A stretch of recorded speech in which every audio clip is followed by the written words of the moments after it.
Welcome everybody. My name is Michael Ryan from FESPA. We're here actually live at FESPA Mexico, and it's great to be back in a live event. And live events are very important, special for development for people. And we're here to talk to the wrapping industry. And I'm here with my good friend Jeremy Connor from the USA. Jeremy, welcome to FESPA Mexico. Thanks, sir. First of all, to our audience out there, just tell us about yourself and your company. Well, I've been in the vinyl industry for 31 years. 31 years, been in business for 23. I own Who Did That out of Charlotte, North Carolina. So we don't just do vehicles, we do water towers, we do buildings, we do Connex containers. I can pretty much wrap anything vinyl will stick to, some things it won't. It's my life. So I've been doing it a long, long time. Excellent. And from the shows, I know you from all the events, going to the FESPA shows around the world. What trends are you seeing right now in the industry?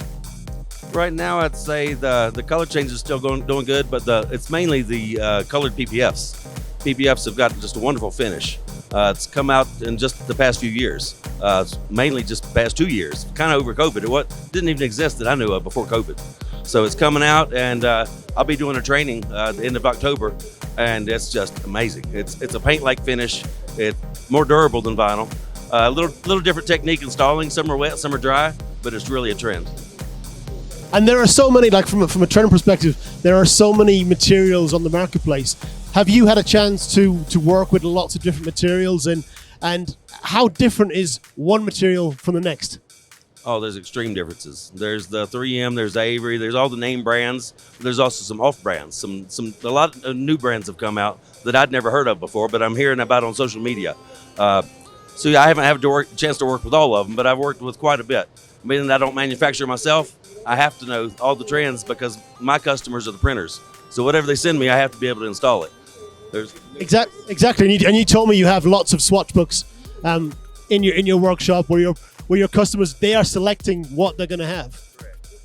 Yeah, the customers have a chance to come in, and I've got 5 or 6 different swatch books of all the quality brands, and then a couple of off brands, and they have the chance to come out and hold them out in the sun, because you can always see something on the computer, but I always like them to come by and hold it in the sun, hold it against their car, bend it, get some the light refraction. That way they can actually pick exactly what they want and compare apples to apples. We were talking the other night about ceramic coating. So for me, from the event industry, we were focused on wrapping, but we were looking into those other areas like ceramic coating. What's your experience with this product? Oh, I love it. I love it. It's an upsell. It doesn't have to be done, but my goodness, it makes a big difference. A shiny car can be shinier. You don't really ceramic coat matte finishes, but satins makes them a little more satiny, but the glosses is just wonderful. And it keeps the debris, keeps them easier to clean. I told you that I took a Sharpie and spray paint down my fiance's down her hood on a white car, spray painted it with black, and took a purple Sharpie down it. I said, oh my goodness, please work, please work. I let it dry, and it wiped right off. I was amazed. But I had enough vinyl to rewrap it if I had to. Thank goodness. Excellent, good man. And of course, with trends, and especially right now in the world we're living in, there's a lot of challenges. From your perspective, what are you seeing the biggest challenges right now for the industry? Material shortages. That may be why some of the new brands are coming out. Also may be why the colored PPFs are coming out, because they're not the PVC. There's huge material shortages. I mean, it's so hard to get colors. Some of the brands have cut their color choices in half. And right now I've got one color change customer. I told them it was going to be around in April, then May, then June. And what they're waiting on is the backing paper. They can't find the backing paper. They can't source it. And that's industry wide. So that's why some of the off brands, the Chinese brands, they're up in their game and they're available. So it's material shortages 100%. And is there any developments in the automotive industry as well, which are some countries like here, like we're in Mexico and almost every car is white, and you go to certain countries like South Africa, etc. as well. Is there challenges and trends from the automotive industry that you're seeing having an impact on your business? Kind of. It's mainly the way they form the bumpers. It's almost like they're against us. The plastic form bumpers, it takes as long to wrap a bumper, almost longer to wrap a bumper than the entire side of a car.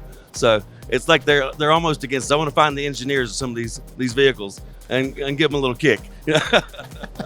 Excellent. And of course, we're here in the events, and Lots of people get attracted to the wrapping industry, you know, especially on social media. Everyone's interested in the industry. Everyone wants the color change, etc. What advice would you give to someone who's starting off in the industry right now? Just go to the shows, go to your car shows. There's a lot of wrap events now, shows like this. Just come and be an observer. Just see what's going on.